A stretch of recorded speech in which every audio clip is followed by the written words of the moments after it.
firstly, how are you feeling about the game on Thursday, bearing in mind what happened against St Kilda? Do you feel in your mind that the disaster there is behind and it'll be the old Fremantle that we know? Oh, I hope so. Obviously what happened against St Kilda wasn't ideal, but it was a long time ago, and the players have had a long period of time to stew over what happened and really assess what happened, and we had a pretty robust review. And I know the feeling out the track today was excitement and really keen to get back to our best footy. Can you put your finger on what the problem was? There's a lot of different problems, but we have a lot of structures and mechanics. But if everyone's not bringing great effort, those structures and mechanics really mean nothing, and that's what we really identified and assessed during the week, that we can have all the game plan in the world, but if everyone's not on the same page effort-wise, it doesn't come to life. Why did you think that effort wasn't there? There could have been a number of different reasons. We've played some good footy for a long period of time. I think we won 8 games in a row leading into this game. We had the bye coming up. Taking nothing away from St Kilda, they were red hot. They had some big players play some big games, so full credit to them. But we've really moved on from that game now, and look forward to another challenge in Carlton on Thursday night. You mentioned being able to stew over it over the break. Was that extended break a good thing or a bad thing? Oh, coming off a loss like that, it's not a great thing. All the players would have loved to just strap the boots on and get straight back out and redeem themselves. But physically, I know I felt really fresh training today, and I'm sure the guys will really pop come game day Thursday night. Were your ears bleeding after the review, or was it pretty calm? The nature of our reviews is something that all the players are really used to now. Everyone is open to feedback, and we really are brutally honest with our assessment on each other, and we're really used to that now and really embrace that. So it's something that we haven't had to do all too much in Ross's time here, and hopefully something we don't have to do again.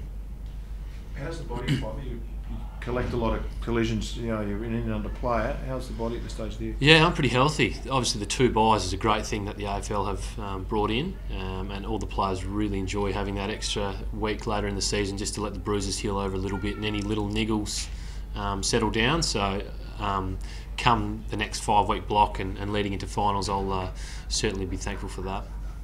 Ross sort of forecast yesterday there might be up to 6 changes for the game against the Blues. Are the players aware of that, or in terms of competitiveness out there on the track, knowing that the spots are up for grabs? Yeah, I'm sure the guys that feel they're on the edge are certainly aware of the pressure that's coming from underneath, which is really healthy. We've got some guys coming back from injury, which is going to strengthen us, and it's going to be great to see guys like Michael Walters and Stephen Hill back out playing for us.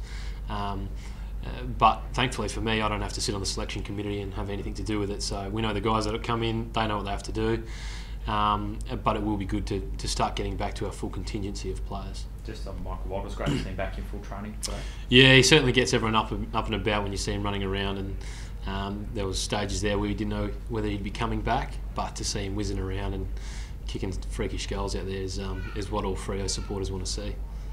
Do you think having Sandilands back, you obviously didn't have him against the Saints? Does that make a huge difference to you as midfielders? Yeah, I'm pretty stoked to have him back, to be honest. I mean, John and Zach really compete for us, but we know Aaron can give us that first use, and we can really dictate and set up around that. And also his around the ground work, his follow-up, his pressure is vital. He becomes another midfielder for us. How would you compare 5 weeks out from this final series compared to how the team was tracking 5 weeks out from 2013? Oh, tough question. I can't really remember last year. I think we're in reasonable shape. The important part of this time of the year is to be playing good footy and to have a good, healthy list, and I think we're heading towards both of those things. Obviously, the game against St Kilda was a little bit of a speed hump in that map, but we're confident that our best footy is good enough to get it done, and the players certainly know how crucial the next 5-week window is to the rest of our season. How important is winning form vis-a-vis just getting the little bits right in terms of what you're trying to do for September? So explain the question. Just getting the mechanics right vis-a-vis just winning. There's different parts to what you're trying to achieve. Yeah. You can win by not playing well, but you can lose by playing well in the manner that you want. Yeah, that's exactly right. You can lose and still go forward. So we got some tough games coming up. Geelong away, the Hawks here, and obviously Port Adelaide is going to be a huge game to finish the year. So some real strong challenges there, and we've been tinkering with our game plan as all clubs do all the way through, really refining our structures, and the guys are really keen to bring that to life, starting this week and obviously into the next 4 or 5 weeks. Did you watch the Hawthorn games that whet your appetite? I did, yeah. It was a cracking game, and I think most of the guys did, and I think that's the standard, really. And it just shows how important it is to play right the way through the game.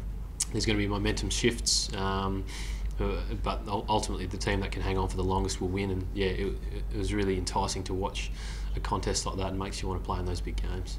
Did it give you a bit of confidence to see Sydney, who have been the benchmark probably the last couple of months or so, to see that they can be beaten, and that you take any sort of tips or pointers on how Hawks sort of did get over the line? Yeah, I think anyone can be beaten on their day, but we certainly know our best footy can stand up with the best teams in the competition. So certainly we'll do an analysis of that game and other games as we come up against those opposition sides. But both sides, I thought, played really strongly in that game and had different pointers that worked at different stages. So we're always watching the competition to see what they're doing. I think when you said those who hang on end up winning the game, that's always been Fremantle's strength under Ross, which I think why St Kilda was such a bit of a, you're up for an arm wrestle against any team. It just didn't look like the arm wrestle the mind wasn't there to do it. Yeah, what you normally do. Yeah, as I touched on. So you can lose and still go forward. We certainly didn't go forward in that game. So that's been our mantra and motto that we played to the end, anywhere, anytime. So we'll certainly be looking to get back to that footy this Thursday. Nat, a fair bit of chatter about you potentially topping the Brownlow poll if you're ineligible. How do you feel about that sort of talk? Did you hear it at all? Or? Not really. It is what it is, I suppose. And the incident happened way back in round 2. It is what it is, and I think I've said it before, there's only a couple that have topped the poll and been ineligible, but there's other prizes I've got on my mind. How do you feel your year's so far? Reasonably good. The biggest challenge I usually have is keeping my body together and getting through the year, so touch wood, I'm going pretty well in that area and being able to stack some consistent footy, but the crunch time starts now. Stephen Hill's been missing for a few weeks. Obviously it'd be great to have him back. Yeah, absolutely. Just to get the tags off my back and get them onto him would be good. But yeah, we know what he brings, that outside run, that real defensive mindset, so I'll be pretty keen to have him out there as well. Just one final. Thursday night football, do you have a preference? Yeah, no, any? I think this is probably my first game, so I'll let you know after. I think it's good that the AFL's trialling a few different things, and it's a spectator sport, so ultimately give the fans what they want to see, so they'll be the ultimate voice.